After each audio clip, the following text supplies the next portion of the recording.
बिस्मिल्लाहिर्रहमानिर्रहीम। अस्सलाम वालेकुम। साइंस ऑफ ग्लोबल चैलेंजेस के सेकंड लेक्चर के साथ आपकी खिदमत में हाजिर हैं। फर्स्ट लेक्चर के अंदर हमने साइंस ऑफ ग्लोबल चैलेंजेस को डिफ़ाइन किया था और ये देखा था कि वो क्यों मोस्ट ऑफ द जो बीएस प्रोग्राम्स हैं उनके अंदर ये सिलेबस पढ़ाया जा रहा है एज अ माइनर सब्जेक्ट। और इसके साथ फिर हमने दो चैलेंजेस को कल डिस्कस किया था। आज उससे आगे चलेंगे। उन चैलेंजेस के अंदर सबसे पहला चैलेंज था क्लाइमेट चेंज और दूसरा था ग्लोबल हेल्थ। आज हम तीसरा चैलेंज ग्लोबल चैलेंज देखेंगे। ग्लोबल चैलेंजेस बुनियादी तौर पर वो मसाइल होते हैं जो पूरी दुनिया के मोस्ट ऑफ द पर्सनस जो हैं या मोस्ट ऑफ द जो पॉपुलेशन है उन पे वो असरअंदाज होते हैं, उन्हें हम ग्लोबल चैलेंजेस कहते हैं। तीसरा ग्लोबल चैलेंज जो हम डिस्कस करेंगे वो है फूड सिक्योरिटी। बुनियादी तौर पर फूड सिक्योरिटी एक्सेस फ्राहम करते हैं लोगों को मुनासिब और मुतवाज़न खुराक की और एक कंटिन्यूस यानी कि तवातर और मुसलसल जो फूड है वो दस्तयाब हो, तमाम लोगों तक अवेलेबिलिटी हो, इस इंश्योरिटी को फूड सिक्योरिटी कहते हैं, जो कि उनकी जो है वो सर्वाइवल के लिए और उनके हेल्दी लाइफस्टाइल के लिए इंतहाई ज़रूरी है। की एस्पेक्ट्स में सबसे पहले जो है हमारे पास वो होता है कि अवेलेबिलिटी हो, सफिशेंट फूड, अफराद की जो ज़रूरत के मुताबिक फूड हो और उनकी जो सर्वाइवल के लिए और उनकी जो प्रॉपर हेल्थ के लिए वो काफ़ी हो और वो कंसिस्टेंट हो, मतलब उसमें ये ना हो कि कुछ माह तक फूड अवेलेबल हो और बाकी माह जो है वो फाके में गुजरें या उनमें फूड अवेलेबल ना हो, तो उसे हम फूड सिक्योरिटी नहीं कहेंगे। सेकेंडली, ऐसे रिसोर्सेज जो हैं वो अवेलेबल हों जो न्यूट्रिशियस डाइट के लिए इंतहाई ज़रूरी हों। ये HND के स्टूडेंट्स जो हैं वो इस चीज़ को जानते होंगे। बाकियों के नॉलेज में इजाफे के लिए थोड़ा सा अगर इसका बैकग्राउंड में समझाना चाहूँ तो एक बैलेंस डाइट जो है बुनियादी तौर पर या किसी भी जो न्यूट्रिएंट्स हैं वो बुनियादी तौर पर 5 से 6 ग्रुप्स होते हैं, जिनमें से 3 ग्रुप्स ऐसे होते हैं जिनको हम एनर्जी यील्डिंग ग्रुप्स कहते हैं, एनर्जी यील्डिंग माइक्रोमॉलिक्यूल्स कहते हैं, जिनमें कार्बोहाइड्रेट, लिपिड्स और प्रोटीन शामिल हैं। इनके अलावा बहुत सारे जो हैं वो हेल्पिंग या एक्सेसरी न्यूट्रिएंट्स भी होते हैं, जैसे डाइटरी फाइबर है, वाइटामिन्स हैं, मिनरल्स हैं और इसके साथ साथ वाटर है। तो इन तमाम का अगर एक प्रॉपर बैलेंस्ड जो है वो मिकदार हो तो उसे हम और वो कंसिस्टेंटली अवेलेबल हो तो इसे हम बैलेंस डाइट कहते हैं, जो कि किसी भी जानदार की ज़िंदगी के लिए, उसके सर्वाइवल के लिए और उनकी थ्राइविंग के लिए, डेवलपमेंट के लिए इंतहाई ज़रूरी है।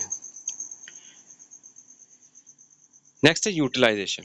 प्रॉपर यूज़ ऑफ फूड जो है उसके नॉलेज को बेस बनाकर ताकि उससे न्यूट्रिशन और केयर जो है वो हासिल की जा सके। और वाटर और सैनिटेशनल प्रोसेसेस जो है, जाहिर सी बात है किसी भी जगह पर अगर फूड अवेलेबल है तो वो फूड की स्पिलेज को, फूड के जो है वो ख़राब होने को और उसकी सैनिटेशन को बहुत ज़्यादा मद्देनज़र रखना होगा, ध्यान में रख के फिर ये मैटर्स जो हैं वो रन होंगे। इसके साथ साथ जो एक्सेस है वो कंसिस्टेंट होनी चाहिए। ये बात हम कई एस्पेक्ट्स में कर चुके हैं। किसी भी जो है वो रिस्क है, जैसे इकोनॉमिक लॉस है या क्लाइमेट क्राइसिस है, उनके नतीजे में फूड जो है वो डिप्लीट नहीं होनी चाहिए किसी भी इकोसिस्टम या किसी भी सिस्टम से। तो ये फूड सिक्योरिटी मीन्स इंश्योरेंस है, लेकिन ये इंश्योरेंस एक बहुत बड़ा चैलेंज है क्योंकि बहुत सारे ऐसे एस्पेक्ट्स हैं जिनकी वजह से फूड जो है वो स्पार्स होती चली जा रही है। इन ह्यूमन बीइंग्स के लिए फूड जो है वो उसकी अवेलेबिलिटी बहुत मुश्किल होती चली जा रही है। इन दैट केस ये एक बहुत ज़रूरी जो है वो एक अपॉर्चुनिटी बन जाती है, एक चैलेंज बन जाता है कि हमें फूड जो है उसको सिक्योर करना है ताकि वो अवेलेबल रहे for our generations and then their generations after generations हमें फूड जो है वो अवेलेबल रहे, तो इसके लिए फूड सिक्योरिटी। तो इसमें जो चैलेंजेस हमें फेस करने को मिलते हैं उनमें सबसे पहला चैलेंज है climate change. As discussed in the last lecture हमने ये बात की थी कि क्लाइमेट जो है वो लॉन्ग टर्म क्लाइमेट चेंज से मुराद लॉन्ग टर्म शिफ्टिंग होती है। सीजनल जो प्रैक्टिसेस होती हैं, जो पहले से होने वाली, जैसे समर है या विंटर है, उसकी जो एक्सट्रीम्स हैं या उनकी जो ड्यूरेशंस हैं, उनमें आने वाली तब्दीली को हम यूजुअली क्लाइमेट चेंज कहते हैं। क्लाइमेट चेंज की वजह से बुनियादी तौर पर क्या हो रहा है, क्रॉप जो हैं या फसलें जो हैं उनकी पैदावार में बहुत हद तक जो है वो तब्दीली हो रही है, वो कमी आ रही है। उसका एक बुनियादी सा जो आजकल मॉडर्न डे जो इशू है उसको अगर हम डिस्कस कर ले तो जिस वक्त ये रिकॉर्ड की जा रहा है लेक्चर, उस वक्त मार्च का महीना है और कुछ पर्सन से, कुछ फार्मर से मेरी पिछले दिनों बात हो रही थी, तो उन्होंने ये कहा कि 28 मार्च तक जो है वो सर्दी होनी चाहिए थी, क्योंकि इस मौसम के अंदर गंदम जो है उसके अंदर दाना अपनी पूरी डेवलपमेंट कर रहा होता है, अपनी पूरी ग्रोथ अटेन कर रहा होता है।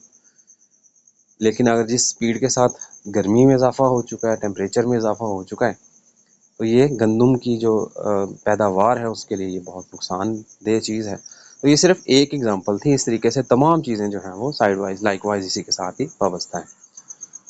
इसी तरीके से अगर किसी जो है वो क्रॉप की हार्वेस्टिंग से पेशतर अगर बारिश हो जाती है या आंधियाँ चलना शुरू हो जाती हैं, तो उसकी वजह से भी जो कि अनएक्सपेक्टेड होती हैं, तो उन अनएक्सपेक्टेड अनप्रडिक्टेड विंड्स की वजह से या रेन्स की वजह से जो है वो हार्वेस्टिंग पे या जो क्रॉप यील्ड है उसके ऊपर काफ़ी नुकसान आते हैं। और इसके साथ साथ जो फूड प्रोडक्शन हो रही है उसकी भी क्वालिटी और उसकी भी जो क्वांटिटी है उस पर इफेक्ट होगा। इसके साथ साथ वॉर एंड पॉलिटिकल इंस्टेबिलिटी जो है ये बहुत बड़ा फैक्टर है। जो फार्मिंग है, एग्रीकल्चरल फार्मिंग है, ये कई महीने का प्रोसेस है। ये जो है ये ऐसे नहीं है कि आपने 1-2 दिन के अंदर या 1 महीने के अंदर उससे आपको यील्ड मिलना शुरू हो जाएगी। कम से कम 6 महीने से 1 साल किसी भी फसल जो है उसको डेवलप होने में और उसको हार्वेस्ट होने में लग जाता है। तो जब तक जो वॉर से यानी कि कोई पीसफुल प्लेस होगी तो वहाँ पर एग्रीकल्चर के चांसेस और एग्रीकल्चर की जो प्रोडक्ट्स हैं वो ज़्यादा बेहतर तरीके से थ्राइव होंगी। क्योंकि जो फार्मिंग है, एग्रीकल्चर है, इसको प्रॉपर इंटेंस केयर चाहिए होती है, बाकायदा इसकी लुक आफ्टर जो है वो होनी होती है और बाकी मामलात इसके साथ वाबस्ता होने होते हैं। तो वॉर जोन के अंदर या वॉर एरिया के अंदर जो एग्रीकल्चर है या फूड डेवलपमेंट है वो काफ़ी हद तक डिफेक्ट होती है। Secondly, political instability. अब पॉलिटिकल इंस्टेबिलिटी कई फैक्टर्स में, कई डोमेन्स के अंदर इफेक्ट करती है फूड सिक्योरिटी को। सबसे बुनियादी तौर पर ऐसे है कि एक गवर्नमेंट, अगर हम इस बात को ऐसे समझने की कोशिश करें कि एक गवर्नमेंट की कोई पॉलिसीज़ हैं, जिन पॉलिसीज़ के तहत या जिन फैक्टर्स के तहत जो किसान हैं उनको कर्जा मिलेगा, जैसे ही वो गवर्नमेंट और वो किसान जो हैं वो कर्जा अवेल भी कर लेते हैं, और कुछ जो है वो अभी ये सोच ही रहे होते हैं कि हम नेक्स्ट फेज़ में या उससे नेक्स्ट फेज़ में इस लोन अपॉर्चुनिटी को अवेल करेंगे। लेकिन जैसे ही हुकूमत चेंज हो जाती है तो उनकी पॉलिसीज़, पिछली तमाम पॉलिसीज़ को वो जो है वो डिवर्ट कर देते हैं, कैंसिलीफाई कर देते हैं, नलीफाई कर देते हैं, जिसके नतीजे में फिर नई जो है वो परेशानियों का भाई। इसी तरीके से जो रिसर्च होती है ये भी यूजुअली पॉलिटिकल जो है उससे कनेक्टेड होती है, पॉलिटिकल इंटरेस्ट के साथ कनेक्टेड होती है। तो जिन पॉलिटिकल बैकग्राउंड्स के अंदर या जिन पॉलिटिकल पार्टीज़ के इंटरेस्ट होंगे इस चीज़ में, एग्रीकल्चरल डोमेन्स के अंदर, तो उनके साथ जो है वो एग्रीकल्चरल रिसर्च ज़्यादा जो है वो थ्राइव करेगी। जबकि जिनमें नहीं होंगे इंटरेस्ट, जिनके इंडस्ट्रीज़ में ज़्यादा इंटरेस्टेड हैं, तो फिर उनके लिहाज से फिर मैटर जो है वो थोड़े से डिस्टर्ब होने के चांसेस हो सकते हैं। Next comes the economic disparities. Poverty और इनइक्वालिटी जो है वो एक्सेस ऑफ फूड को बहुत हद तक डिफेक्ट करती है। अब quality of food usually depend करती है प्राइस के साथ। बहुत सारे ऐसे अफराद हैं जो सारा साल जो है वो प्योर फॉर्म ऑफ मीट जो है वो हासिल नहीं कर पाते हैं, या गुड क्वालिटी मीट हासिल नहीं कर पाते हैं, क्योंकि वो ज़्यादा कॉस्टली होता है। तो ये जो पॉवर्टी है या डिस्पैरिटी है, अफरातो तफरीत है, अमीर और गरीब का फ़र्क है, ये फूड सिक्योरिटी या फूड क्वालिटी को बहुत हद तक इफेक्ट करता है। Next comes the population growth. अब जैसे जैसे आबादी में इजाफा होता चला जा रहा है, कल भी इस चीज़ पे हमने बात की थी, आज दोबारा से इसको रिकॉल करते हैं। आबादी कम थी ह्यूमन बींग्स की, पहले वो हंटर्स थे या वो फ्रूट्स वगैरह पे गुजारा करते थे। लेकिन जैसे ह्यूमन बींग्स की आबादी में इजाफा होना शुरू हुआ है, ये बढ़ती हुई आबादी अपने साथ कई किस्म के चैलेंजेस लेकर आती है, जिनमें से फूड सिक्योरिटी या availability of consistent and balance diet जो है, ये एक अलहदा एक जो है वो मेजर इशू आ रहा है बढ़ती हुई आबादी के लिए। जाहिर सी बात है, अगर एक इलाका है, उस इलाके के अंदर 5,000 अफराद रहते हैं और उसके इर्द गिर्द मौजूद जो एग्रीकल्चरल लैंड्स हैं, उन 5,000 अफराद के लिए जॉब अपॉर्चुनिटीज़ जो फूड सिक्योरिटी को इंश्योर करती हैं, जैसे ही वहाँ पर 5,000 की जगह पे 10,000 अफराद रहना शुरू हो जाएंगे, तो ये स्ट्रेस डेवलप होगी ऑन दैट इकोसिस्टम जिसने फूड, या ऑन दैट फार्म लैंड्स और एग्रीकल्चर जिन्होंने फूड डेवलप करनी है, तो जिसके रिजल्टेंटली फिर जो है वो डिस्पैरिटी मजीद बढ़ेगी। Next comes the food wastage. अब जिस भी टाइप का फूड आप किसी भी जो है वो बिजनेस को देख लें, स्पेशली फूड रिलेटेड बिजनेस के अंदर, या मास अगर डेवलपमेंट्स की बात करते हैं, तो वहाँ पर फूड वेस्टेज जो है वो बहुत ज़्यादा होती है। तो ये फूड वेस्टेज का मैनेजमेंट जो है, ये फूड सिक्योरिटी को कई हद तक जो कई कई गुना तक जो है वो इंश्योर कर सकती है। अगर फूड वेस्टेज को प्रॉपरली मैनेज किया जाए या वेस्ट डेवलप ही ना होने दी जाए, उससे पहले पहले फूड को जो है वो अफराद तक पहुंचा दिया जाए, तो इन दैट केस जो है वो फूड सिक्योरिटी को इंश्योर किया जा सकता है, जो कि एक बहुत बड़ा, फूड वेस्टेज जो है एक बहुत बड़ा चैलेंज। फूड वेस्टेज को कम करने के कई सारे तरीके हैं। अगर स्मॉल बिजनेस की बात करें, बहुत सारी ऐसी जो है वो इंस्टीट्यूट्स को या बहुत सारे ऐसे बिजनेसेस को, स्मॉल बिजनेसेस को मैं जानता हूँ जिन्होंने इसको कई सारे जो है वो एस्पेक्ट्स के अंदर किया हुआ है। कि मिसाल के तौर पर जैसे एक होटल था हमारे स्टूडेंट लाइफ के अंदर, इधर मियाँ चनू के अंदर ही। अब वहाँ पर क्या था कि जो स्टूडेंट्स हैं वो मतलब मिनिमम पैसे पे करके भी, जितनी उनको पॉकेट मनी मिलती है, सिर्फ उस पॉकेट मनी को भी वो जो है वो देकर अपना जो फूड है एक टाइम का वो अटेन कर सकते हैं। ये बुनियादी तौर पर फूड वेस्टेज से जो है वो बचाने का एक तरीका है कि चलें किसी ना किसी जो है वो पेट में पहुंच रही है और वो पैसे थोड़े बहुत ले लेते थे, ताकि जो अफराद हैं उनको ये ना लगे कि हम सदका खा रहे हैं या हम मुफ्त का खाना खा रहे हैं। तो एक तरीका ये है। इसके साथ साथ और बहुत सारे मेथड्स हैं। आप सेकेंडरी बाय प्रोडक्ट्स डेवलप कर सकते हैं अपनी फूड आइटम से। इसके अलावा उसकी जो बाकी चीज़ें हैं उनको मुख्तलिफ इंडस्ट्रीज़ को दे सकते हैं, वेस्ट मैनेजमेंट के अंदर दे सकते हैं। तो ये बहुत सारे तरीके हैं, बहुत सारे मेथड्स हैं जिनके ज़रिए फूड वेस्टेज को किया जा सकता है। लेकिन खैर आगे चलेंगे, अब इनके सोल्यूशंस की बात करेंगे। उनमें सबसे पहला सोल्यूशन है सस्टेनेबल एग्रीकल्चर। हमें एग्रीकल्चरल प्रैक्टिसेस को इस नहज से इस तरीके से अदा करना होगा कि जिनके नतीजे में हमारा इन्वायरमेंट भी प्रोटेक्टेड रहे और इसके साथ साथ हमें जो लॉन्ग टर्म फूड प्रोडक्शन है वो भी अवेलेबल रहे। ये ना हो कि हम ऐसी प्रैक्टिसेस करें जिनके नतीजे में हमें फौरी तौर पर तो उसके बेनिफिट नज़र आए, टेम्परेरी और हाई पीक डैम जो है वो बेनिफिट्स नज़र आए, लेकिन लॉन्ग टर्म उसका हमें बेनिफिट ना हो, बल्कि हमारी ज़मीन को वो जो है वो न्यूट्रिशन लेस कर दें, इनफर्टाइल कर दें। तो ऐसी प्रैक्टिसेस से हमें रुकना होगा। हमें ऐसी एग्रीकल्चरल प्रैक्टिसेस को जो है वो इंश्योर करना होगा जिनके नतीजे में हमारी ज़मीन भी बचे और हमें मैक्सिमम उनसे रिजल्ट भी, यील्ड भी हासिल हो। नेक्स्ट है इकोनॉमिक पॉलिसीज़। हमें ऐसे जो हैं वो कानून बनाने होंगे, ऐसी स्कीम्स लॉन्च करनी होंगी एज अ गवर्नमेंट और इस्टेब्लिशमेंट। ऐसे हमें जो है वो रूल्स डेवलप करने होंगे, ऐसी रेगुलेशंस करनी होंगी, ऐसी स्कीम्स डेवलप करनी होंगी जिनके नतीजे में हमारा फार्मर जो है वो गेट बेनिफिशियल, उसको बेनिफिट्स जो हैं वो हासिल हों, उसको इजी लोन्स मिल सकें, उसको जो है वो हम जो है वो सब्सिडीज़ फराहम कर सकें, और इसके साथ साथ बाकी मैटर्स जो हैं जिनके थ्रू वो अपनी एग्रीकल्चर प्रैक्टिस को ज़्यादा smoothly without being much stressed इसको परफॉर्म कर सके। तो ये सारी चीज़ें जो हैं ये हमारी काउंट होंगी इन इकोनॉमिक पॉलिसीज़ में। Next is innovation in food production. हमें नई टेक्नोलॉजी और नए मेथड्स को यूज़ करना चाहिए जिनके ज़रिए वेस्टेज कम से कम डेवलप, बजाय इसके कि हम ट्रेडिशनल मेथड्स को कि वो 100 साल से जी हमारे एक लगा हुआ एक मशीन लगी हुई है, उससे 100 साल हो गए हम लोग गन्ने का जूस निकाल रहे हैं, या हम उससे जी मिल्क शेक बना के दे रहे हैं, लेकिन उससे जो वेस्टेज है वो बहुत ज़्यादा डेवलप हो रहा है। हम कहें जी हमारे आबा अजदाद का ये लगा हुआ, ये मशीन लगी हुई है, ये सिस्टम लगा हुआ है, बजाय इस चीज़ के हमें ये देखना होगा कि उससे जो डेवलपमेंट ऑफ वेस्टेज है वो किस लेवल की है। अगर वेस्टेज ज़्यादा हो रही है तो हमें उस मशीन की टेक्नोलॉजी को या उसके जो मैकेनिक्स हैं उसको एडवांस करना होगा, बेटर टेक्नोलॉजी यूज़ करनी होगी ताकि वेस्टेज कम से कम पैदा हो। नेक्स्ट है ग्लोबल कोऑपरेशन। दुनिया भर के अंदर बहुत सारी ऐसी बैनुल अक़वामी ऑर्गेनाइजेशंस पाई जाती हैं जो फूड सिक्योरिटी को पूरी दुनिया के अंदर एड्रेस करती हैं और इनमें आने वाले इश्यूज़ को और इनमें आने वाले प्रॉब्लम्स को वो उनके रिजल्ट्स या उनके पॉसिबल सोल्यूशंस जो हैं वो पेश करती हैं। तो हमें ग्लोबल कोऑपरेशन इंतहाई, जैसे ग्लोबल विलेज है, पूरी दुनिया इंटरनेट के थ्रू एक दूसरे से जुड़ी हुई है, लेकिन ये सिर्फ इस लिहाज से ना हो कि हम बैठ कर एक जगह पे पूरी दुनिया में होने वाले लाइव मैचेस को देख सकें या न्यूज़ को सुन सकें। मैटर तो तब है जब हम इस ग्लोबल विलेज को टू वे कम्युनिकेशन में इस्तेमाल करें, जिसमें हम लोग भी अपने मसाइल जो हैं वो उनके सामने रखें और उससे जो हासिल होने वाली पॉसिबल सॉल्यूशंस हैं उनको इम्प्लीमेंट भी कर सकें। दूसरा चैलेंज जो आज हम देखेंगे दैट इज़ बायोडाइवर्सिटी लॉस। कल थोड़ा सा इसके बारे में मैंने आपको बताया था कि बायोडाइवर्सिटी लॉस होता क्या है और इसका इफ़ेक्ट क्या होता है।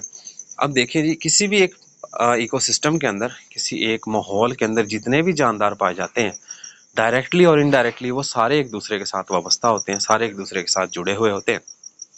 दिखने में जो चीज़ें हमें महसूस हो रही होती हैं कि ये किसी जो है वो नहीं है, किसी वर्थ की नहीं है, किसी वैल्यू की नहीं है, लेकिन वो चीज़ें भी बहुत ज़्यादा जो हैं वो इन्वायरमेंटल इकोसिस्टम सर्विसेज फराहम कर रही होती हैं इनडायरेक्टली।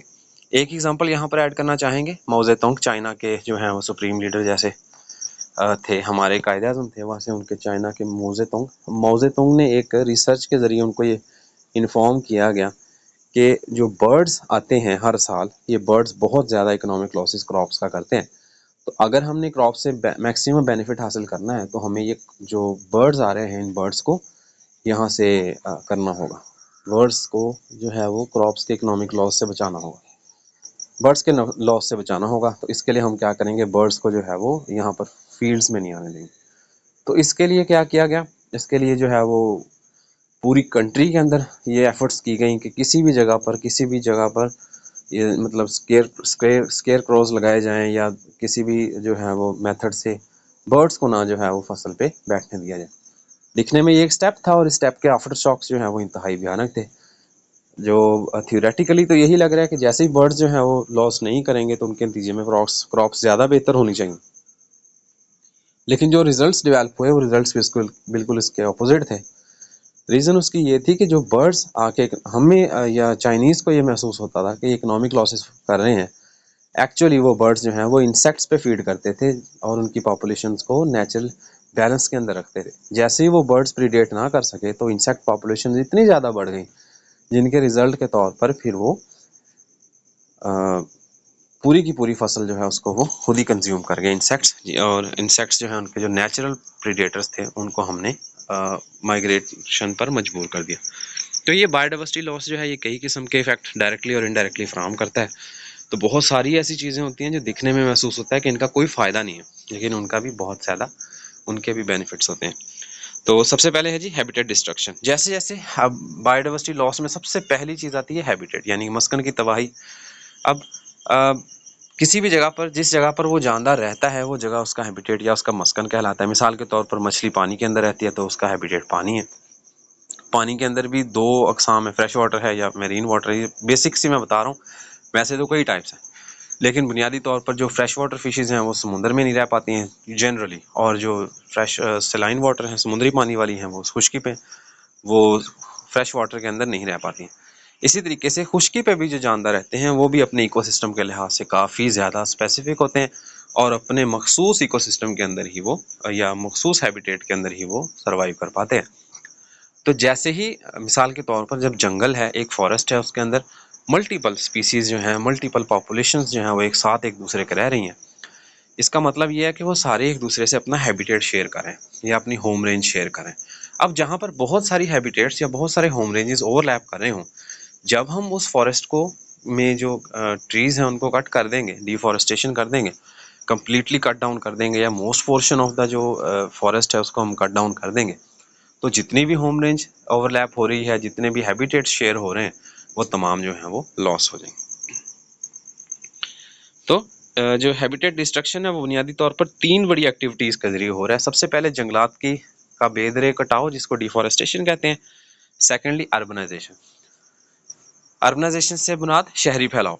पहले जिन इलाकों के अंदर फसलें मौजूद होती थी, जिन इलाकों के अंदर जंगलात मौजूद होते थे, जिन इलाकों में चरागाहें मौजूद होती थी, तालाब मौजूद होते थे, अब वहाँ पर ज़मीन को लेवल करके वहाँ पर टाउनशिप्स डेवलप कर दी गई हैं या इजाफी आबादियाँ गाँव की जो हैं वो डेवलप कर दी गई हैं, जिनके रिजल्ट के तौर पर जब आबादी में इजाफा होगा तो जो लैंड या होम रेंजेस एनिमल्स शेयर करते थे, एनिमल्स को यूज़ करते थे, अब वो उनके लिए अवेलेबल नहीं रहेगी और वो एनिमल्स आउट कम्पीट हो जाएंगे। एंड लास्ट है जी हमारे पास एग्रीकल्चर।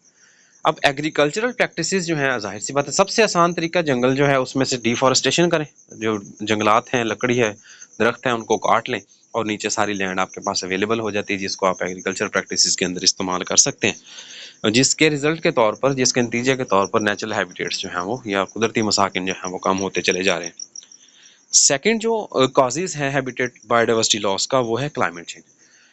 कल हमने इस चीज़ पे बात की थी कि क्लाइमेट चेंज जो है वो जो स्पीसीज ज़मीन पर रह रही हैं वो एक टॉलरेबल रेंज के अंदर मखसूस जो लेवल हैं, रेंजेस हैं टेम्परेचर की, ह्यूमिडिटी की या प्रेसिपिटेशन की या ऑक्सीजन लेवल्स हैं या दूसरे बायोटिक और एबायोटिक फैक्टर्स हैं, तो उनकी मौजूदगी रिस्पॉन्सिबल होती है। लेकिन जैसे क्लाइमेट चेंज होगा तो इसके रिजल्ट में टेम्परेचर राइज कर रहा है और ये टेम्परेचर राइज करना बहुत सारी स्पीसीज़ के लिए जो है वो उनका थ्रेशोल्ड क्रॉस करने के बराबर है, या उनकी जो ऑप्टिमम या मिनिमम लेवल्स हैं और टॉलरेंस रेंज के, वो लेवल्स को अटेन कर रहा है। जिसके रिजल्ट के तौर पर फिर उन स्पीसीज के लिए पॉसिबल नहीं होता कि वो सर्वाइव कर सकें।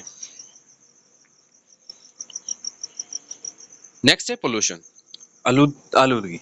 बहुत सारी टाइप्स ऑफ जो पॉल्यूशन है या बहुत सारे ऐसे केमिकल्स हैं, बहुत सारे ऐसे पॉल्यूटेंट्स हैं जो हैबिटेट लॉस और बायोडाइवर्सिटी लॉस का बायस बनते हैं। मिसाल के तौर पर प्लास्टिक्स हैं। अब प्लास्टिक जैसे किसी भी वाटर बॉडी के अंदर आ जाते हैं तो ये प्लास्टिक्स क्या करते हैं, वहाँ पर वाटर बॉडी जो मौजूद में उसमें मौजूद जितनी भी लाइफ है, स्पेशली एनिमल लाइफ है, उनके लिए वो मुश्किलात का बायस बन जाते हैं। इसी तरीके से अगर ऑयल स्पिलेज है किसी जो है वाटर बॉडी के ऊपर, पानी जो है वो बिखरा हुआ, पानी के ऊपर तेल अगर बिखरा हुआ है तो वो तेल बर्ड्स जो हैं उनके लिए डिफ़िकल्टी पैदा कर देगा, उनकी जो इंसुलेशन है वो ख़त्म कर देगा। और सेकेंडली नीचे सनलाइट अवेलेबल नहीं होगी, जिसकी वजह से जो हाइड्रोफाइट्स हैं उनकी सर्वाइवल भी मुश्किल हो जाएगा। इसके साथ साथ ओवर एक्सप्लॉयटेशन। एक्सप्लॉयटेशन बुनियादी तौर पर इस्तेहसाल कहते हैं। किसी भी चीज़ का अगर हम हद से ज़्यादा इस्तेमाल करें तो वो एक्सप्लॉयटेशन कहलाता है, इस्तेहसाल कहलाता है। लेकिन ओवर एक्सप्लॉयटेशन मतलब उसकी जो लास्ट लिमिट्स हैं किसी चीज़ की, जो डेवलपमेंट की, प्रोडक्शन की, प्रोडक्टिविटी की लास्ट लिमिट्स हैं, अगर उन लिमिट से भी ज़्यादा किसी चीज़ को कंज्यूम कर लिया जाए तो ये ओवर एक्सप्लॉयटेशन कहलाता है। इसमें बुनियादी तौर पर ओवर फिशिंग, किसी भी वाटर बॉडी के अंदर, किसी भी पानी के ज़ख़ीरे के अंदर जो है वो जितनी भी फ़िश पाई जाती है, कभी भी उस पूरी की पूरी फ़िश को कंज्यूम नहीं किया जाता। अगर वो मैन मेड स्ट्रक्चर है जैसे पॉन्ड्स वगैरह हैं तो फिर कंज्यूम किया जा सकता है, लेकिन नेचुरल हैबिटेट में से हमेशा एक जो है वो कंसंट्रेशन, एक प्रॉपर जो परसेंटेज है स्पीसीज का, फिशेस का, वो छोड़ दिया जाता है ताकि वो नेक्स्ट जो है वो फिश स्टॉक को या नेक्स्ट लाइफ स्टॉक को वो डेवलप कर सके। ओवर फिशिंग जो है ये एक्सप्लॉयटेशन की फर्स्ट टाइप है। दूसरी है एक्सेसिव हंटिंग। अंधाधुंध अगर हम लोग शिकार करेंगे तो जो स्पीसीज हैं वो सिर्फ स्टोरीज के अंदर रह जाएंगी, उनको हम अपनी नेक्स्ट जनरेशन को दिखा नहीं पाएंगे। एंड नेक्स्ट है रिसोर्सेज को ऐसे हार्वेस्ट करना कि वो अपने आप को दोबारा डेवलप ना कर सकें। तो ये बहरहाल एक बहुत बड़ा चैलेंज है जिसकी वजह से बायोडाइवर्सिटी लॉस हो रही है।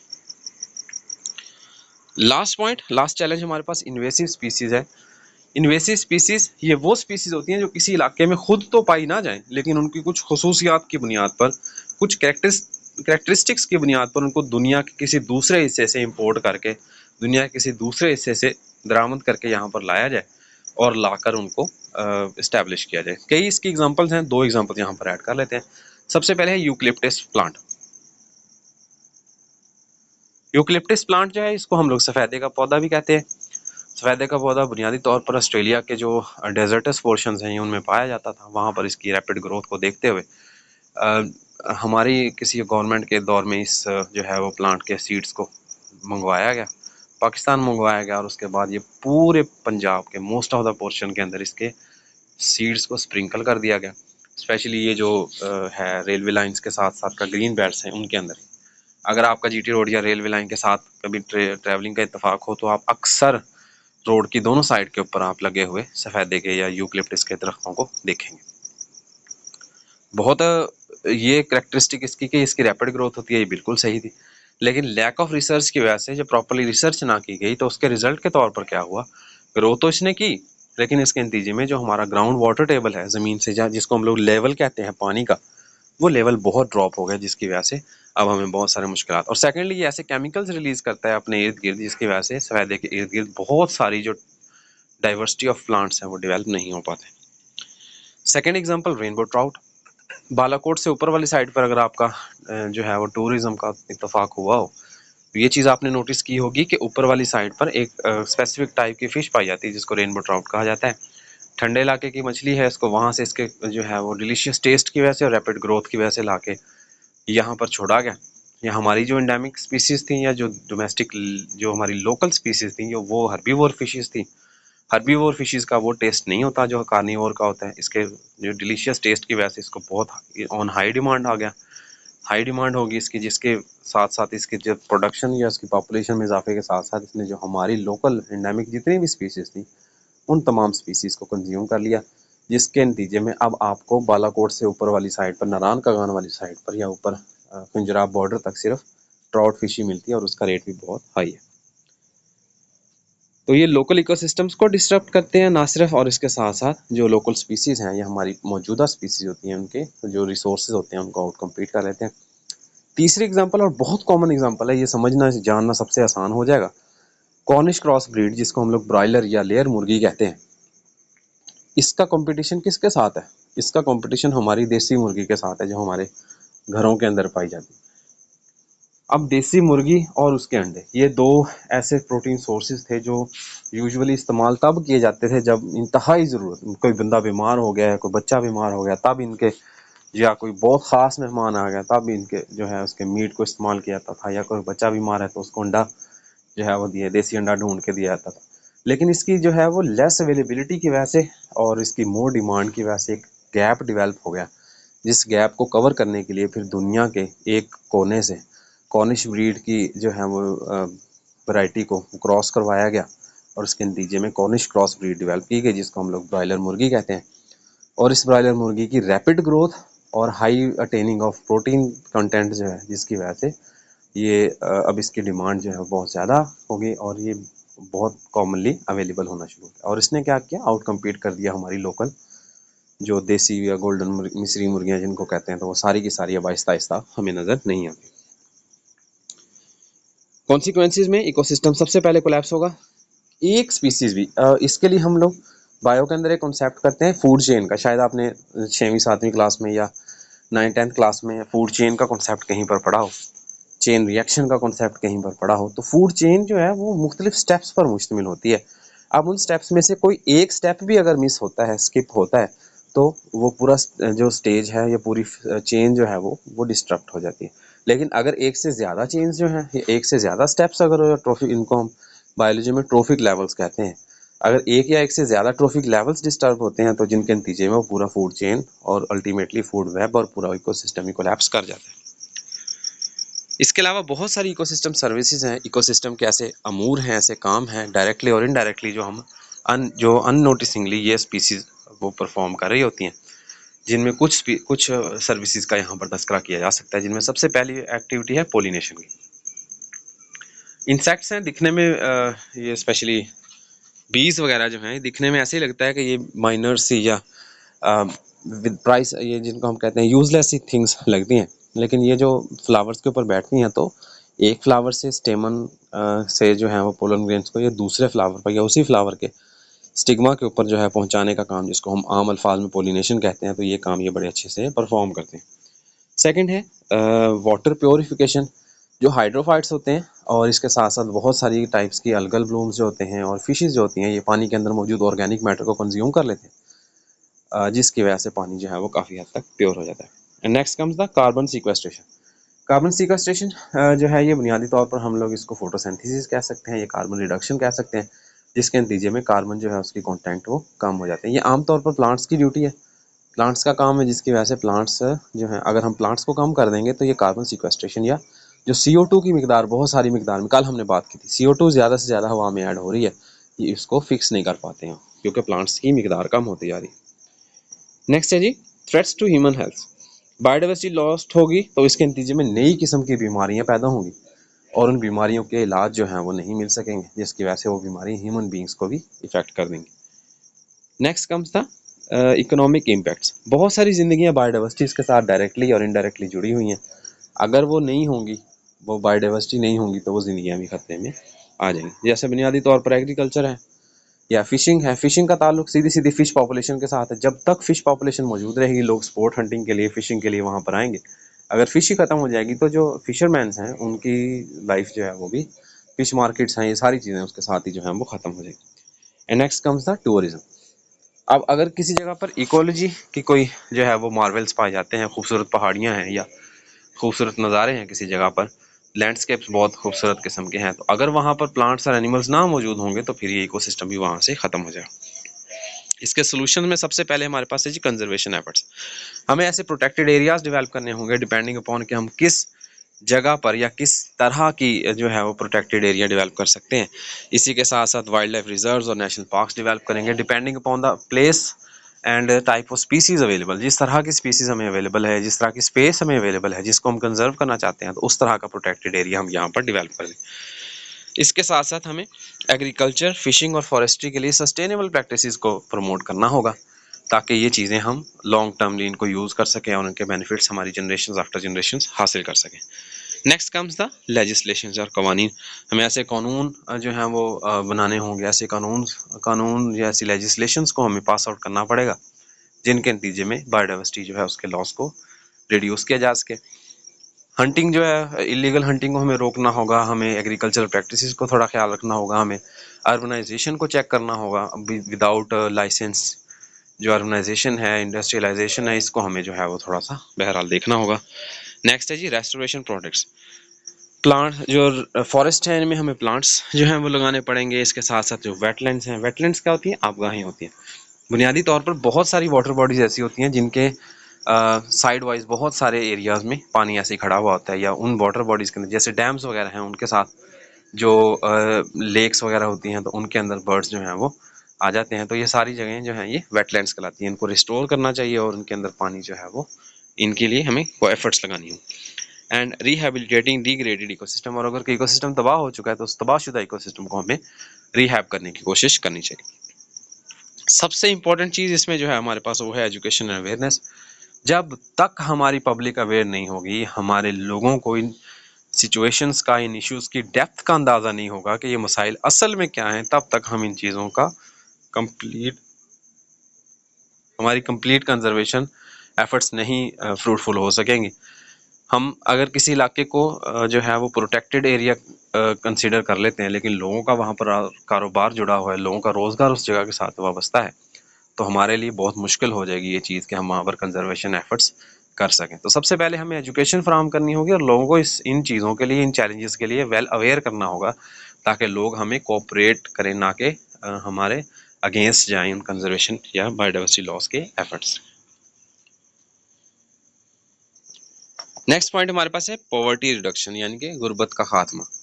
गुर्बत का खात्मा करने के लिए इस बुनियादी तौर पर हम, इससे मुराद क्या होती है, लिविंग कंडीशंस को लोगों के, गरीबों के लिए, इस दुनिया भर के गरीबों के लिए इस तरह करना कि वो इक्वली जो है वो ट्रीट हो सकें और इक्वली तमाम मामलात को देख सकें और तमाम अपॉर्चुनिटीज़ और रिसोर्सेज यानी कि वसाइल और मौके उनको बराबरी के हकूक़ पर मिल सकें। ये पॉवर्टी रिडक्शन कहलाते हैं। तो इसमें सबसे पहली स्ट्रैटेजी होगी इकोनॉमिक ग्रोथ।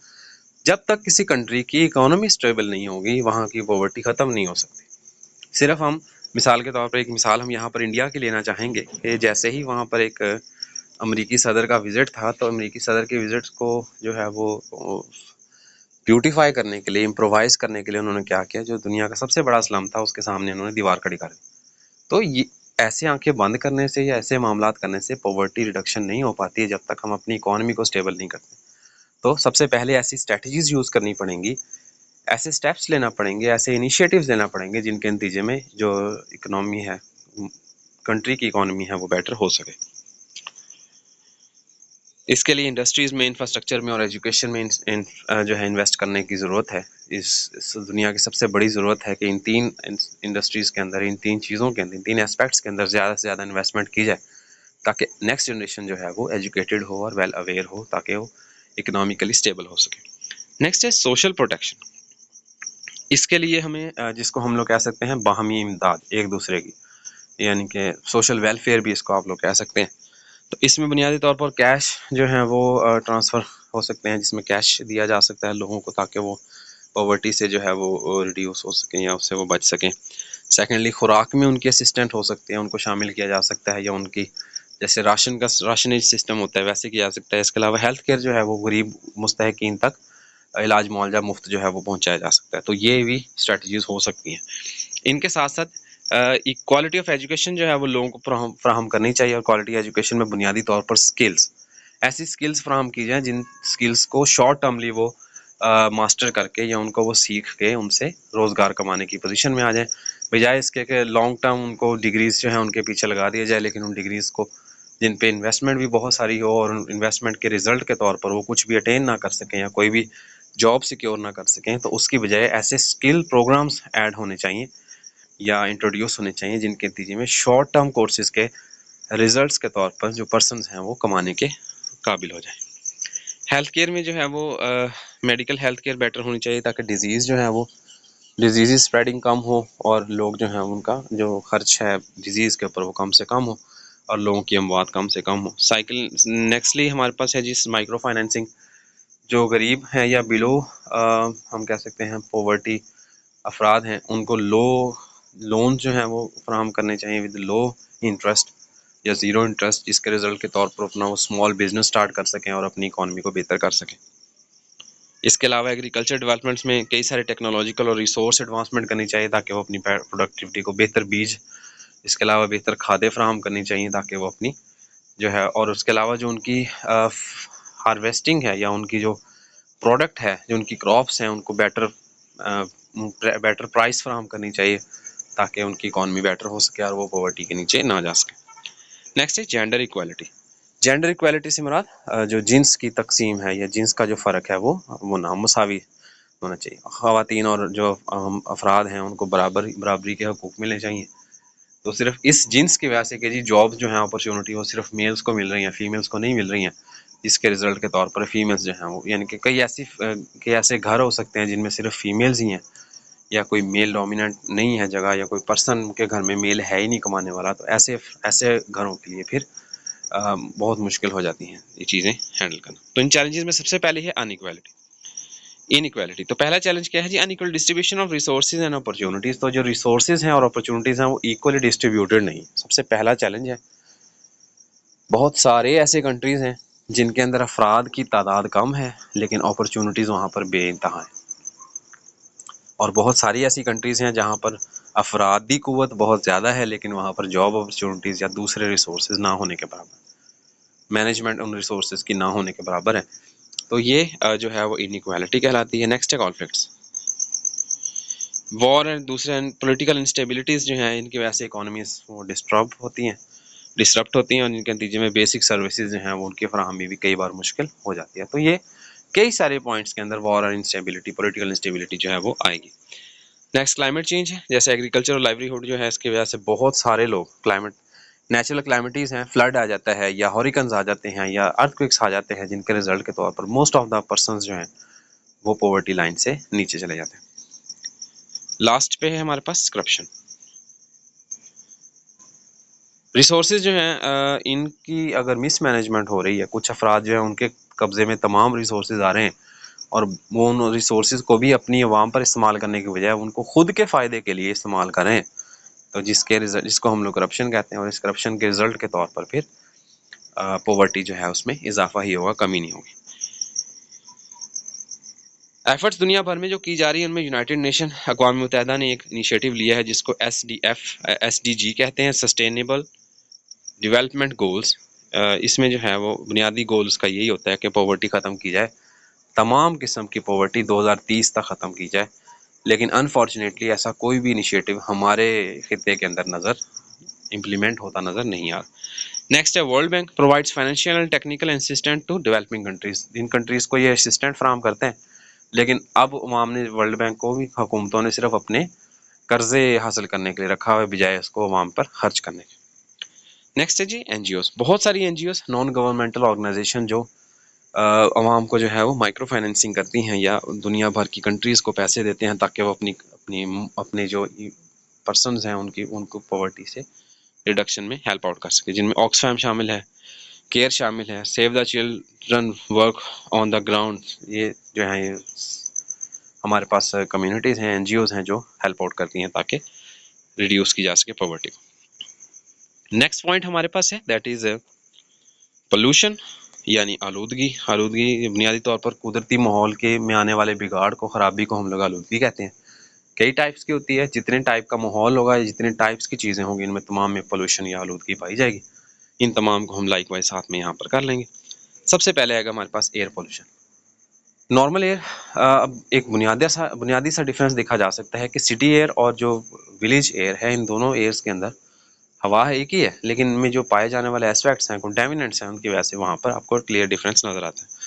कई किस्म की व्हीकल्स हैं, इंडस्ट्रीज़ हैं, और इसके अलावा फॉसिल फ्यूल ईंधन के जलने से कई किस्म की जहरीली गैसें हवा में शामिल होती जा रही हैं, जिन गैसों की वजह से हवा हमारी पोल्यूट हो रही है, जिसको हम रिजल्टेंटली एयर पोल्यूशन कहते हैं।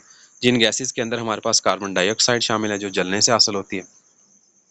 कार्बन की कंप्लीट बर्निंग से हमारे पास कार्बन डाइऑक्साइड हासिल होती है और इनकम्प्लीट बर्निंग से कार्बन मोनोऑक्साइड हासिल होती है। दोनों गैसेस जो हैं वो हवा में शामिल हो रही हैं और अपने अपने तौर पर, अपने अपने लेवल पर ये पोल्यूटेंट्स की कैटेगरी में आते हैं। नेक्स्ट है जी NO2 एंड SO2। NO2 जो है जैसे ये हवा में मौजूद वाटर वेपर्स के साथ रिएक्ट करेगा तो ये HNO3 और H डेवलप कर देगा। SO2 जो है ये जैसे ही हवा में मौजूद वाटर वेपर्स के साथ रिएक्ट करेगा तो ये सल्फ्यूरिस और सल्फ्यूरिक एसिड में तब्दील हो जाएगा। तो ये एसिड रेन का बाइस बनते हैं और दूसरे कई मसाइल जो है उनका बाइस बन सकते हैं। नेक्स्ट है जी वाटर पॉल्यूशन। कई कंटामिनेंट्स जैसे केमिकल्स हैं, प्लास्टिक्स हैं या वेस्ट हैं, जैसे वो वाटर बॉडी में ऐड होते हैं तो एक तो वो वाटर बॉडी में जो एबायोटिक कंपोनेंट्स का प्रोफाइल है उस प्रोफाइल को डिस्टर्ब कर देते हैं, और सेकेंडली वो जो फिजिकल प्रेजेंस है उन केमिकल्स की या उन मैटर की, जैसे प्लास्टिक वगैरह है, तो ये वाइल्ड जो हमारे पास बायोडाइवर्सिटी मौजूद है या लाइफ मौजूद है उसके लिए भी खतरात का बाइस बन जाए और उस चीज़ को वो पानी को जो है वो इस्तेमाल के काबिल नहीं रहने दी।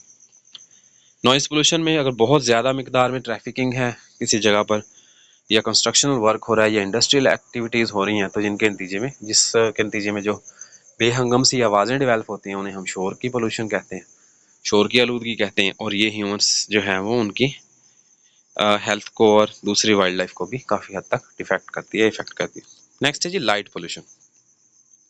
आर्टिफिशियल लाइट्स का बहुत ज़्यादा इस्तेमाल जो है ये ह्यूमन जो सर्केडियन रिदम्स हैं इनको इफेक्ट करता है। सर्केडियन रिदम से क्या मुराद होता है, जैसे जिनको हम स्लीप आवर्स कहते हैं, ये एक कॉमन सी प्रैक्टिस है, आप लोगों ने भी नोटिस की होगी अक्सर बात कि अगर हम ज़्यादा देर तक स्क्रीन टाइम फ़ोन यूज़ कर रहे हैं तो एक्स्ट्रा यूजेज ऑफ फ़ोन के नतीजे में हमारा जो नाइट स्लीपिंग साइकिल है वो डिस्टर्ब हो जाता है, हमें नींद नहीं आती है जब तक हम लोग यूज़ कर रहे होते हैं, फ़ोन यूज़ कर रहे होते हैं। तो ये जो आर्टिफिशियल लाइट का एक्स्ट्रा यूज़ है ये डिफेक्ट करता है बहरहाल साइकिल्स को। स्लीप साइकिल है, इसके अलावा ग्रोथ साइकिल्स हैं, इसके अलावा फीमेल्स में कई साइकिल्स होते हैं, हार्मोनल बैलेंसेस होते हैं। बच्चों को भी फ़ोन यूजेज जो है उससे इसीलिए रोका जाता है कि ये ह्यूमन बींग्स के जो सीजनल साइक्लिक प्रोसेस हैं उन सीजनल साइक्लिक प्रोसेस को ये डिस्टर्ब करता है, आर्टिफिशियल लाइट। नेक्स्ट है थर्मल पोल्यूशन। थर्मल पोल्यूशन जो है ये जैसे इंडस्ट्रियल वेस्ट वाटर है, अगर वो हीटेड वाटर होगा तो वो हीटेड वाटर जैसे ही हम उसे किसी वाटर बॉडी के अंदर या नहर में, नदी नाले में शामिल कर देंगे, वो हीटेड वाटर 2-3 तरीके से जो है वो उस नेचुरल वाटर बॉडी के पानी को इफेक्ट करेगा। सबसे पहले नंबर पे जैसे ही वो हीटेड वाटर किसी वाटर बॉडी में शामिल होगा तो वो हीट जो है वो ट्रांसफर हो जाएगी इन दैट नेचुरल वाटर में वो हीट एजिटेट कर देगी और इनिशिएट कर देगी कई किस्म के केमिकल रिएक्शंस को, जिनके नतीजे में जो हार्मफुल कंपाउंड्स हैं वो डेवलप हो सकते हैं, नंबर 1। सेकेंडली जैसे ही वो हीट जो है वो ट्रांसफ़र होगी नेचुरल वाटर के अंदर तो वो नेचुरल वाटर के जो ओवरऑल टेम्परेचर है, एम्बियंट टेम्परेचर है, उस टेम्परेचर को इंक्रीज़ कर देगी और ये temperature increase ultimately global warming जैसा ही इफेक्ट देगा, जिसकी वजह से जो लाइफ वहाँ पर मौजूद है वो लाइफ डिस्टर्ब हो जाएगी। इनमें इफेक्ट्स में सबसे पहला हेल्थ इम्पैक्ट है।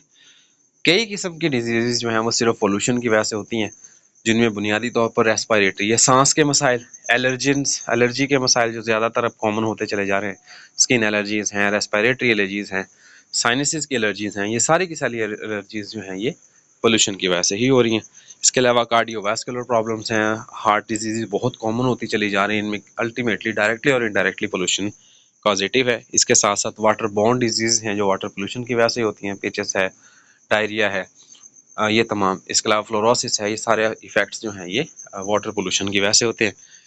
And cancer link to air and water pollution, इन तमाम का ताल्लुक इन टाइप्स ऑफ पोल्यूशन से होता है। इसके अलावा बायोडाइवर्सिटी जो है वो लॉस हो रही है। पोल्यूशन जिस भी टाइप की होगी वो डायरेक्टली और इनडायरेक्टली बायोडाइवर्सिटी को इफेक्ट करेगी। अगर वो वाटर पोल्यूशन होगी तो एक्वेटिक लाइफ का तो जीना मरना ही पानी के साथ है, अगर उस पानी को ही हम डिस्टर्ब कर देंगे या उसको इफेक्ट कर देंगे तो वो इफेक्टेड वाटर लाइफ को या पोल्यूटेड वाटर जो है वो एक्वेटिक लाइफ को बहुत डायरेक्टली इफेक्ट करेगा, उनकी लाइफ को रिड्यूस कर देगा।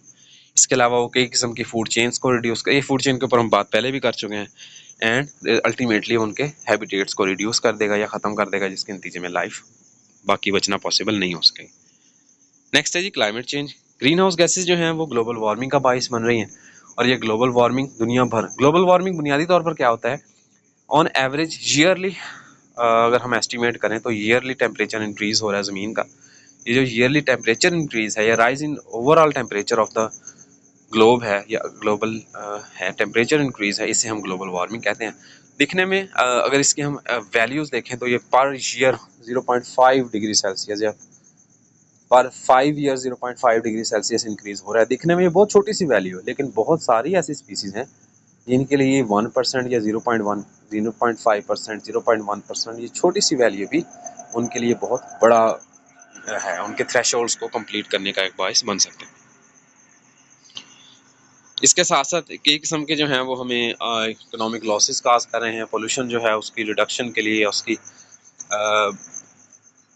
उसकी मैनेजमेंट के लिए, कंजर्वेशन के लिए, या उसकी जो है वो प्योरिफिकेशन के लिए, उन इकोसिस्टम्स की वो काफ़ी सारे जो है वो इकोनॉमिक लॉसेस का बायस बन रहे हैं।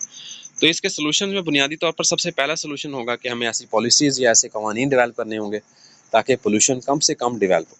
इसके लिए एक कानून ज़ीरो कार्बन एमिशन जो है वो दुनिया भर में बहुत ज़्यादा वैल्यूड हो रहा है, बहुत ज़्यादा उसको वर्थ दी जा रही है, ज़ीरो कार्बन एमिशन। इसके नतीजे में कल भी इस पर मैंने थोड़ी सी बात की थी लास्ट लेक्चर के अंदर भी, कि ज़ीरो कार्बन एमिशन से मुराद दुनिया इस तरफ जा रही है कि किसी किस्म की ऐसी व्हीकल्स या ट्रांसपोर्टेशन में कोई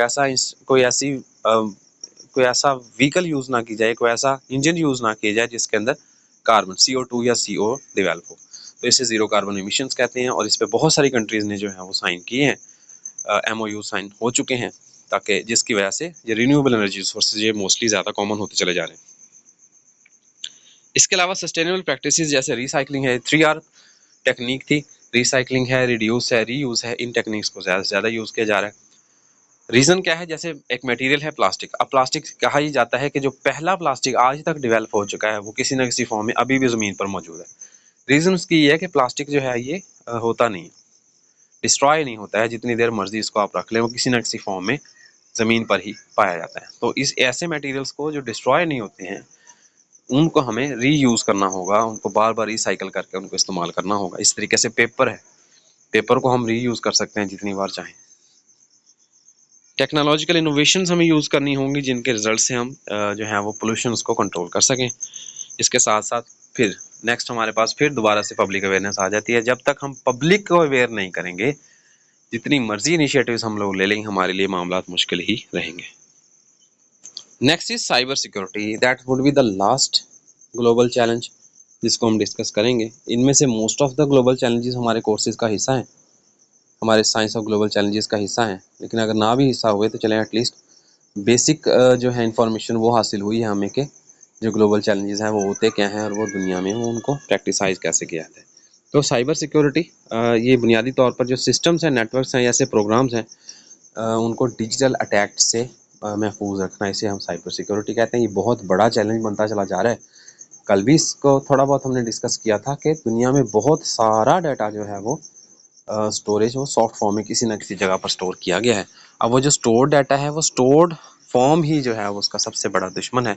किसी भी फॉर्म के अंदर उसको एक्सेस करके उस डाटा को जो है वो फ्रॉडुलेंट वे से या क्रिमिनल वे में उसको इस्तेमाल किया जा सकता है।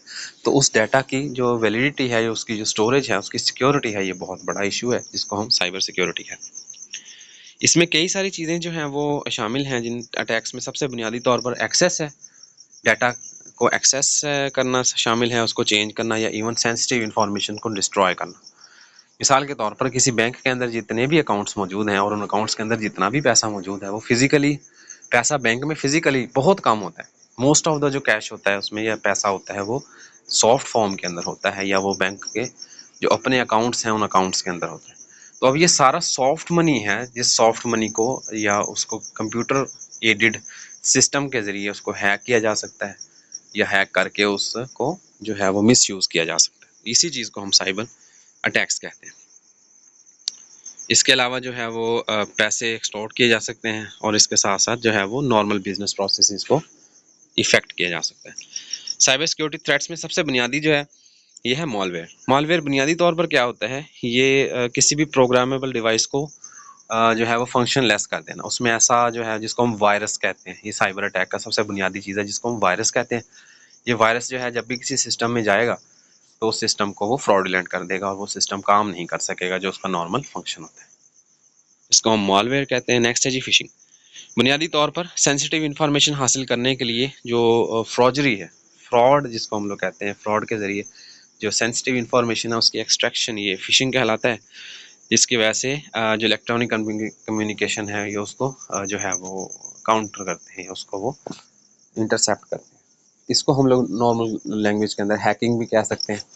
जिसकी वजह से जो इन्फॉर्मेशन है वो अटेन कर ली जाती है अकाउंट्स वगैरह की। नेक्स्ट है जी रैंसमवेयर।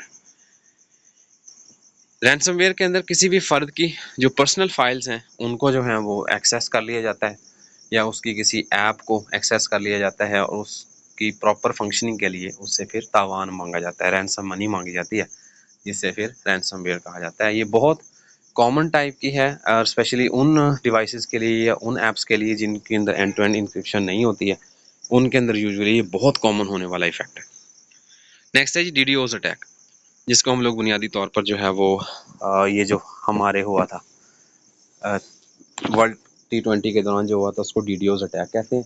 इन अटैक्स के दौरान क्या होता है, किसी भी नॉर्मल जो ट्रांसमिशन है या किसी भी नॉर्मल फंक्शनिंग है उस फंक्शनिंग के रास्ते में ट्रैफिकिंग ऐड करके, मॉलवेयर ट्रैफिकिंग ऐड करके उसकी जो अवेलेबिलिटी है उस अवेलेबिलिटी या उसकी एक्सेस को ख़त्म कर दिया जाता है। इसके अलावा एसक्यूएल इंजेक्शंस जो हैं इनमें ऐसे कोड्स ऐड कर दिए जाते हैं जिनकी वजह से जो है जिनसे वो डाटा मैनेज करते हैं और वो डाटा एक्सट्रैक्ट कर लिया जाता है। तब इसमें इंपॉर्टेंस बुनियादी तौर पर क्या है जी, तो इसमें सबसे पहली इंफॉर्मेशन जो पर्सनल इंफॉर्मेशन है उसकी प्रोटेक्शन, साइबर सिक्योरिटी इंश्योर करती है आप लोगों को कि आपकी जो पर्सनल इंफॉर्मेशन है वो सेफ एंड सिक्योर है। इसके अलावा बिजनेस कंटिन्यूटी, जब तक साइबर सिक्योरिटी होगी बिजनेस कंटिन्यूअली फंक्शन हो सकेगा। अगर साइबर सिक्योरिटी नहीं होगी, सेफ्टी नहीं होगी आपके डाटा की, तो जो प्रॉपर फंक्शनिंग ऑफ बिजनेस है वो बहरहाल नहीं हो सकेगी। नेक्स्ट है जी जो प्राइवेसी। बहुत सारी सेंसिटिव इंफॉर्मेशन ऐसी होती है जिसको अनऑथराइज्ड एक्सेस से बचाना चाहिए। बहुत सारा ऐसा डाटा होता है जिसको नहीं चाहता कोई भी बिजनेस या कोई भी इंस्टीट्यूट नहीं चाहता कि उसको एक्सेस किया जा सके, तो ये जो है उस नेक्स्ट है हमारे पास स्पोर्ट इकोनॉमिक स्टेबिलिटी, और इसकी वजह से फाइनेंशियल लॉसेस जो हैं वो साइबर क्राइम की वजह से हो सकते हैं, जिनसे साइबर सिक्योरिटी हमें सिक्योर करती है, महफूज रखती है। तो इसके लिए रिकमेंडेड प्रोसेसेस कौन कौन से हम लोग कर सकते हैं, जिनमें सबसे पहला प्रोसेस जो है ये है हमारे पास स्ट्रॉन्ग पासवर्ड। जिस वक्त जो है वो ये ऐप्स जैसे फेसबुक है या व्हाट्सएप वगैरह है, ये व्हाट्सएप पे तो पासवर्ड होता ही नहीं है, फेसबुक है, इंस्टा है वगैरह, जैसे अब ये स्टार्ट हो रही थी या जीमेल वगैरह डेवलप हो रहे थे, टिकटॉक वगैरह डेवलप हो रहे थे, उनमें पासवर्ड्स वगैरह बहुत सिंपल होते थे स्टार्टिंग में। तो ये सिंपल पासवर्ड्स बहुत सारे जो अफराद हैं उनके अकाउंट्स हैक होने का एक बाइस बनते थे। तो strong password is more important thing than any other. जब तक इंफॉर्मेशन आपके बिहाफ पे है, आपके एंड पे है, आप उसको जैसे चाहें पासवर्ड जितना मजबूत जितना स्ट्रॉन्ग पासवर्ड आप बना सकते हैं, लेकिन उसको आप फिर याद भी रख सकें। नहीं तो ये ना हो कि आपने पासवर्ड बना लिया और आपको खुद ही पासवर्ड भूल गया है, या पासवर्ड ऐसा बना चुके हैं कि वो पासवर्ड आपको खुद ही याद नहीं है, आपने वो भी सिस्टम में ही सेव कर दिया। तो अगर आपका सिस्टम हैक हो जाएगा तो उसके अंदर मौजूद सारे पासवर्ड्स भी हैक हो जाएंगे। नेक्स्ट है जी मल्टी फैक्टर ऑथराइजेशन MFA। इसमें जो है वो extra layer of security add होती है। बहुत सारी ऐप्स होती हैं, बहुत सारी ऐसी फंक्शनल जो है वो वेबसाइट्स होती हैं जो एक्स्ट्रा एक्सेस देती हैं आपको, एक्स्ट्रा लेयर ऑफ सिक्योरिटी फ्राहम करती हैं। ये एक्स्ट्रा लेयर ऑफ सिक्योरिटी आपको इंश्योर करती है कि आपका जो डाटा है वो सिक्योर रहेगा। नेक्स्ट है जी हमारे पास नेक्स्ट कम्स द सॉफ्टवेयर। अब सॉफ्टवेयर जो है उसको अपडेट रखना इंतहाई ज़रूरी है। जैसे जितनी भी अपडेट्स आती जा रही हैं उन ऐप्स को अपडेट करते रहें। जो ओल्डर वर्जन है वो जितना मर्जी बेहतर हो, लेकिन जो नया वर्जन है उसको उन्होंने जो है वो स्पैम फ्री किया होता है और उसको बग फ्री किया होता है, जिसकी वजह से जो अटैक साइबर अटैक के चांसेस हैं वो मिनिमल हो जाते हैं। नेक्स्ट है बैकअप डाटा।